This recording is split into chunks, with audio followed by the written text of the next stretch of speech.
ओम शांति। हम सभी कितने भाग्यवान हैं। अगर ये स्मृति रहे तो सारा दिन कैसे बीतेगा, क्योंकि जब भाग्य याद आता है तो भाग्य बनाने वाला भगवान भी याद आता है। तो सिर्फ अपना भाग्य ही याद रहे, क्या थे और क्या बन गए, और उसके साथ में भाग्य क्या क्या मिला। अगर एक एक भाग्य की बात समय पर समय याद रखें तो दिल सदा ही भगवान और भाग्य को ही याद रखें। गीत भी सुना, सबका एक है, क्या संकल्प है बाबा के समान बनने का। तो समान बनने में हमको याद है 18 जनवरी के लास्ट डे शिव बाबा ने ब्रह्मा बाबा के तन द्वारा हमको समान बनने के 3 शब्द बोले। 3 शब्द सुना के गए बाबा, वो सबको याद भी होगा। तो बाबा ने कहा हर एक बच्चे को निर्विकारी, निराकारी और निरअहंकारी, ये 3 शब्द बाबा ने लास्ट दिन रात्रि के समय उच्चारण किया। और ये ही महामंत्र हम सभी बच्चों को देके गए कि ये 3 बातें अगर हम धारण करें तो बाप समान। शिव बाबा निराकार है, हम निराकारी बनेंगे तो शिव बाबा समान बने। और ब्रह्मा बाबा ने अपने इस पुराने शरीर में अनुभवी होते पुरानी दुनिया के निर्विकारी और निरहंकारी बन करके दिखाया। तो ये 3 शब्द भी अगर हम अपने स्मृति में रखें तो बाप समान तो बन ही जाएंगे ना। कोई ज्यादा मेहनत की बात भी नहीं है। क्यों? निर्विकारी है तो हमारा जन्म ही किससे हुआ है? ब्राह्मण जन्म। जो पहला जन्म था उससे तो हम मरजीवा बन गए ना, मर चुके ना, कि नहीं थोड़ा थोड़ा जिंदा है, हा? जिंदा तो नहीं है ना। अगर थोड़ा थोड़ा भी जिंदा होगा तो उस दुनिया से अधमरा और यहाँ अध जिया तो वो लाइफ ही क्या हुई। इसीलिए मरजीवा माना पूरा ही मरकर नया जन्म लिया। मर जीवा, मर भी गए और जी भी गए, अर्थात ब्रह्मण जन्म भी ले लिए। तो पूरा मरजीवा बन गए। और ब्रह्मण जन्म हमारा ब्रह्मा के मुख द्वारा हुआ। विकारी पैदाशी ही बदल गई, जन्म बदल गया। तो ब्रह्मा माना निर्विकारी और ब्राह्मण बच्चे माना निर्विकारी। तो निर्विकार ये हमारा जन्म का स्वमान है। विकार हो ही नहीं सकता क्योंकि हम मुख वंशावली है। हमारा जन्म ही अलौकिक है। तो जब जन्म अलौकिक है, बाप अलौकिक है, जीवन अलौकिक है, तो अलौकिकता क्या होंगी? निर्विकारी होंगी ना। तो निर्विकारी तो हमारा जन्म का लक्षण है। जैसे जन्म से ही हम ये निर्विकारता की जीवन को अपना के ही आए हैं। विकारों की इसमें बात ही नहीं है। अच्छा, आगे चले। निरअहंकारी, अहंकार तो भिन्न भिन्न प्रकार से आता है, लेकिन जब हमको ये याद आता है कि हम भगवान के बच्चे हैं और मास्टर सर्वशक्तिवान है, क्योंकि हमारा बाबा सर्वशक्तिवान, हम उसके बच्चे भी मास्टर सर्वशक्तिवान है। तो मास्टर सर्वशक्तिवान का अर्थ ही है सर्व शक्तियों से संपन्न है। तो जहां सर्व शक्तियां होंगी वहां ये देह अभिमान कहां से आएगा। अगर कहां रोशनी होंगी तो रोशनी के साथ अंधकार नहीं हो सकता है। अंधकार होगा तो रोशनी नहीं होगी, रोशनी होगी तो अंधकार नहीं। तो जहां हम मास्टर सर्वशक्तिवान है, तो जहां सर्व शक्तियां है वहां देह अभिमान तो विकार हो गया ना, और वो अंधकार है, वो कैसे हमारे में हो सकता है। और फिर निराकारी, तो हम आत्मा तो है ही निराकारी। आत्मा ने साकार तन धारण किया है कर्म करने के लिए, लेकिन ओरिजिनल मुझ आत्मा का स्वरूप जो है वो तो निराकारी है ना। और शिव बाबा के हम बच्चे हैं, शिववंशी है, तो शिव बाबा निराकार हैं, तो हम उसके वंश भी आत्माएं निराकारी हैं। बाकी ये है कि साकार में प्रवेश हुए हैं, इसके कारण अगर अटेंशन नहीं देते हैं तो फिर साकार कर्म इंद्रियों के वश होने से निराकारी स्थिति से नीचे आ जाते। लेकिन वैसे अगर हम देखें तो ये बाबा के जो महामंत्र हमको मिले 3 शब्द, उन 3 शब्दों में से एक शब्द कोई भी आप ले लो, चाहे निराकारी लो, चाहे निर्विकारी लो, चाहे निरहंकारी लो, एक शब्द में तीनों ही समाये हुए हैं। अगर हम ये समझें कि हम निर्विकारी आत्मा थे भी, आपको अपना जड़ चित्रों का याद रहता है ना, आपके मंदिर में पूजा हो रही है या नहीं? सिर्फ बड़े बड़े महारथियों की होती है, सभी की यहाँ अगर नहीं देखा हो, याद नहीं हो ना, तो यहाँ दिलवाला मंदिर में जाना, और दिलवाला मंदिर में आपकी मूर्ति आपको दिखाई देंगी, और आप देखना तो हम कितने तपस्वी निर्विकारी निरहंकारी रूप में बैठे। तो हम तो थे ही निर्विकारी। आदि रूप हमारा सतयुग में कौन सा था? विकारी थे, निर्विकारी थे ना। और कितने वारी आप वो निर्विकारी स्थिति में पूजे जा रहे हो। हर कल्प में आप निर्विकारी, हम सब निर्विकारी बने।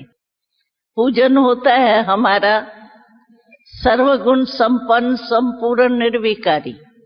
ये थोड़ी कहते हैं कि नहीं थोड़ा थोड़ा विकारी, थोड़ा थोड़ा निर्विकारी। कोई भी देवता की पूजा करेंगे, गायन करेंगे तो निर्विकारी, संपूर्ण निर्विकारी कहते हैं।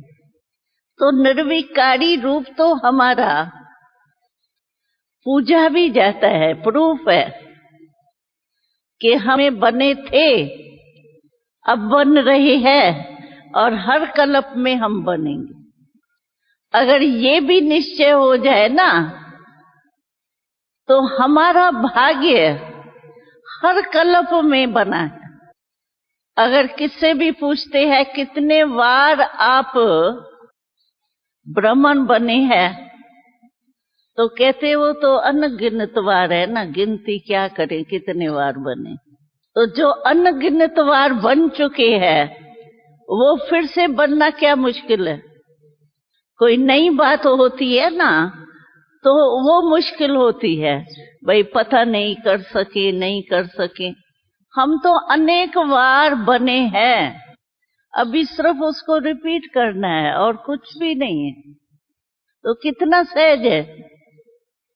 इसीलिए हमको याद है बाबा के पास जब साकार में बाबा थे ना, तो जब भी कोई भी ग्रुप आता था ना, जैसे आप भी तो ग्रुप में आए हैं ना, अभी टीचर के साथ ग्रुप में आए हैं, तो जब कोई भी ग्रुप बाबा से मिलते थे तो बाबा के 2-3 क्वेश्चन होते थे। इससे बाबा जानता था कि ये ज्ञान में ठीक है या नहीं है, कच्चा है या पक्का है। उन क्वेश्चन से ही बाबा परखते थे। तो बाबा जब भी साकार में मिलते थे तो जो भी ग्रुप आता था उनसे पहले पहले पूछता था, बच्ची या बच्चा, बच्ची तुम पहले कभी मिली हो? तो क्या होता है जो नए नए हैं उनको कल्प पहले की याद तो इतना जल्दी आती नहीं है, तो वो कहते नहीं बाबा इस पहले वाली आई, पहले नहीं मिले हैं, इस वाली मिल रही है। तो बाबा कहता था फेल, तुम्हारी पार्टी फेल। क्यों? क्योंकि इनको याद ही नहीं है कि हम हर कल्प मिले हैं बाबा से, पहले भी मिले थे, अब भी मिल रहे हैं और फिर भी हर कल्प में मिलने वाले हैं। तो बाबा इससे हम लोगों को सर्टिफिकेट देते थे। जो भी पार्टी ले आते थे ना तो कहते थे, ब्रह्मणी ने हमारी हंसी में हम लोग कहते थे भाई ट्रेन की ट्रेनिंग है ये, क्योंकि जाते ही बाबा ये क्वेश्चन पूछेगा, तो ट्रेन में ही ट्रेनिंग दे के आते थे, तो ये बाबा पूछेगा और आप क्या उत्तर देंगे। तो और दूसरा क्वेश्चन बाबा पूछता था, बच्चे कितने बच्चे हैं आपको? तो जो भी होते थे 2-3 लौकिक, जो भी होते थे वो सुनाते थे, तो बाबा कहता था फेल। अरे अच्छे थे, अच्छा बच्चा जो शिव बाबा है उसको तो सुनाया ही नहीं, 3 ही सुनाया, चौथा कहाँ गया? जो सुख देने वाला बच्चा वो भूल गई, और 3 जो तंग करने वाले बच्चे हैं वो कहती हो 3 है, ये क्या किया? तो इसीलिए बाबा ये क्वेश्चन पूछते थे। तो इस क्वेश्चन से बाबा समझता था कि इसको ज्ञान है या नहीं है। आजकल तो कोई पूछता ही नहीं है। आजकल तो दादी पूछती है नहीं कौन आए हैं, तो सभी हाथ उठाते हैं। बाप दादी पूछती भी उसी ढंग से है, वो तो राइट हो आप, लेकिन बाबा जो पूछता था ना वो उस रूप से पूछता था और फेल कर देता था। कहता था अभी इसको ट्रेनिंग ठीक नहीं दी है, ब्रह्मणी ने ठीक ट्रेनिंग नहीं दी है। तो ये भी एक बाबा की पढ़ाई कितनी रमणीक है। हम कल्प कल्प के अधिकारी है, ऐसे नहीं है कि हमारे तरफ से दूसरे आ जाएंगे, आ ही नहीं सकते, हम ही थे। अगर हमको ये नशा हो, स्मृति हो, स्मृति से ही नशा आएगा ना। तो ये नशा अगर स्मृति में रहे, सारे कितनी वर्ल्ड में संख्या है, करोड़ों की संख्या है, उनमें से अभी तक 6 लाख का भाग्य बना है। बस 6 लाख में आप तो हो ना, कितने करोड़ों के बीच में बाबा ने आपको कहां से चुना और अपना बनाया। आबू में तो 1 साल के बाद आते हो, लेकिन बाबा ने आपको कहां कोने कोने से चुन लिया।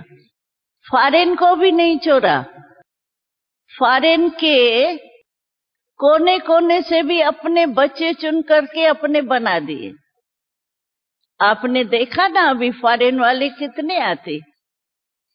तो इसीलिए अपना भाग्य जरूर याद रखना चाहिए। जो प्राप्ति होती है, रवा जी आज 1000 कोई लॉटरी निकल जाती है 1 लाख की या क्या, तो नशा चढ़ जाता है। और हमको बाबा ने क्या से क्या बना दिया है, पद्मों के मालिक बना दिया है। ब्राह्मणों के लिए कहा ही जाता है हर कदम में पदम, हमारे हर कदम में पदम की कमाई है। क्यों? कि हम भगवान को याद करते हैं, और भगवान दाता है, हमारा बाबा है, लेकिन हमारा बाबा दाता है। इसीलिए उसके स्मृति से हम कोई भी कदम उठाते हैं, उसमें पद्मों की कमाई जमा हो जाती। इतना बड़ा भाग्य आज 5000 वर्ष से लेके चक्कर लगा के आओ, देखो सतयुग में भी ऐसा भाग्य नहीं मिलेगा। वो तो अभी जो संगम पर मिला है वो भोगेंगे वहां प्रारब्ध। द्वापर में देखो कोई राजा हो, महाराजा हो, महान आत्मा हो, धर्म आत्मा हो, जो भी हो चुके हैं, उन्हों का इतना भाग्य है क्या जितना हमारा है। हम भगवान से डायरेक्ट बात करते हैं, डायरेक्ट भगवान से मिलते हैं, और बाप के रूप में, टीचर के रूप में, सतगुरु के रूप में, सखा के रूप में, कंपनी कंपेनियन सब रूप में मिलते हैं। इतना भाग्य कोई धर्मात्मा का है क्या? वो तो बेचारे पैगंबर, हम तो पैगंबर है, पैगाम देने आए हैं बस। हमारा भाग्य क्या है? तो अगर अपने भाग्य को हम याद करें, परमात्म प्यार कितना हमको मिला है। क्योंकि बाबा ने हमको ये सर्टिफिकेट दिया था, तो और सब्जेक्ट तो छोड़ो, लेकिन प्यार में सभी नंबर 1। ये परमात्मा ने हमको सर्टिफिकेट दिया है।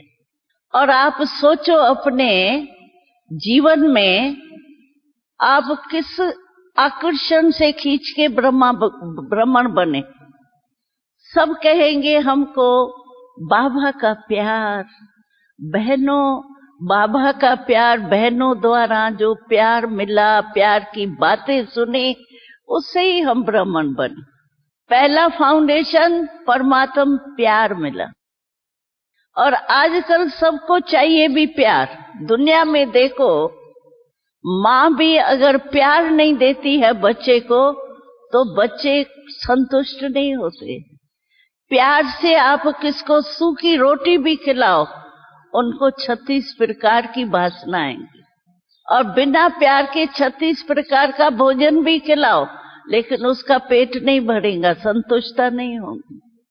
लेकिन हमको प्यार मिला है, परमात्म प्यार। सोचो, शब्द को सोचो, परमात्म प्यार, ये किसको प्राप्त होता है? सिर्फ हम लोगों को जो यहाँ तक पहुंच गए हैं, औरों को तो प्राप्त नहीं हुआ ना। तो परमात्म प्यार के पात्र बन गए, ये कम भाग्य है। दुनिया में भगत लोग तो कहते हैं देवताओं को बस 1 सेकंड सिर्फ नजर पड़ जाए बस। और हमको तो बाबा ने अपने गोदी का बच्चा बना दिया। सारी जायदाद जो भगवान की है, सुख, शांति, आनंद, प्रेम, इस सारे खजाने का मालिक बना दिया। और रहा क्या? जो भी जीवन में आप देखो, कोई भी, चाहे साइंसदान है, चाहे राजनेता है, चाहे कोई भी है, बिजनेसमैन है या इंजीनियर है, डॉक्टर है, जो भी कोई है, वो किस लिए ये सारा करते हैं? लोग कहते हैं ना, खून पसीना करके, भ्रष्टाचार करके, कुछ भी करके जो भी कमाते हैं, किस लिए? अगर किससे भी लक्ष्य पूछो, भाई किस लिए ये इतनी भागदौड़ कर रहे हो आप, तो यही कहेंगे, मैं सुखी रहूं, मेरा परिवार सुखी रहे, बस। और क्या लक्ष्य होता है? और हमको तो बाबा ने सुख का वर्षा ऐसा दिया है, जो 21 जन्म तो हमको गारंटी है, हमारा सुख शांति जा ही नहीं सकता। माया की भी जाल नहीं चलेंगी। सतयुग में माया आएंगी क्या? उस बेचारी को दरवाजा ही नहीं पता है कि कहां से जाऊं। इसीलिए 21 जन्म हमारे सामने दुख, अशांति आ ही नहीं सकती है। गारंटी, भगवान की गारंटी है। कोर्ट में जाओ तो क्या कहते हैं? वो गीता उठा के कहते हैं भगवान को क्या साखी समझ के जो बोलेंगे वो सच बोलेंगे, और बोलेंगे सारा झूठ। वकील भी झूठ बोलेगा और उसे भी झूठ बोलवाएंगे, लेकिन फिर भी परमात्मा को सत्य कहते हैं ना, परमात्मा को साक्षी रखते हैं ना। जो परमात्मा को हाजिर नाजिर समझ के सत बोलेंगे, तो भगवान को वैसे भी कहते हैं शिव ही सत्य है, सत्य ही शिव है। तो उसने हमको कहा है 21 जन्म की गारंटी दी है, वो तो सत्य ही होंगी ना, वो थोड़ी कोई नीचे ऊपर हो सकती है। भगवान की वाणी कभी बदल नहीं सकती, सत्य है ना वो। तो इतना हमको बाबा ने अधिकारी बना दिया है। बाबा कभी कभी कहते हैं ना बच्चों को, मुझे देख करके रहम आता है, मैं कहता हूं याद करो, और बच्चे क्या करते हैं? फरियाद करते रहते। अभी याद कहाँ और फरियाद कहाँ? फरियाद करेंगे, बाबा थोड़ा सा समस्या आ गई है ना, अभी थोड़ी सी शक्ति दे दो। ये फरियाद, याद करो अपने अधिकार को। अधिकारी है हम, हमारे बिना बाबा अधिकार किसको देगा? बिना बच्चे के और किसको अधिकार मिलेगा? तो मैं बच्चा हूं ना, मेरे को अधिकार नहीं मिले ये हो ही नहीं सकता। तो अधिकार से याद करें ना बाबा को। फरियाद क्यों करते हैं? बाबा थोड़ी सी आज शक्ति दे दो। भगत है क्या? बाबा ये थोड़ा हो गया है, क्रोध आ गए है ना, हमारा क्रोध ले लो ना। बाबा कहते हैं जब क्रोध किया तो मेरे से पूछ के किया क्या? अभी कहते हो ले लो। बाबा ने कहा है क्या क्रोध करो? तो इसीलिए अपना अधिकार और परमात्म प्यार में खोए रहो। अगर परमात्म प्यार में भी खोए रहे ना, तो कोई समस्या नहीं आएगी। लेकिन परमात्म प्यार से किनारा होता है, तभी समस्याएं आती।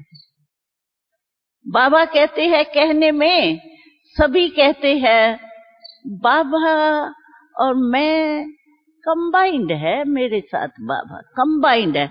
अभी कंबाइंड कभी अलग होता है क्या? होता है? कोई देखा है कंबाइंड ऐसा होता है जो अलग भी हो जाए? कोई चाकू बाकू से अलग होता होगा, बाकी तो नहीं हो सकता। कंबाइंड है, मैं और बाबा कंबाइंड हूं, और कंबाइंड होने के बाद भी कहते कंबाइंड है। लेकिन बाबा कहते हैं फिर जब समस्या आती है ना, कहते बाबा क्या करें, बाबा हो गया ना, बाबा अभी बताओ ना, ये क्या कंबाइंड अलग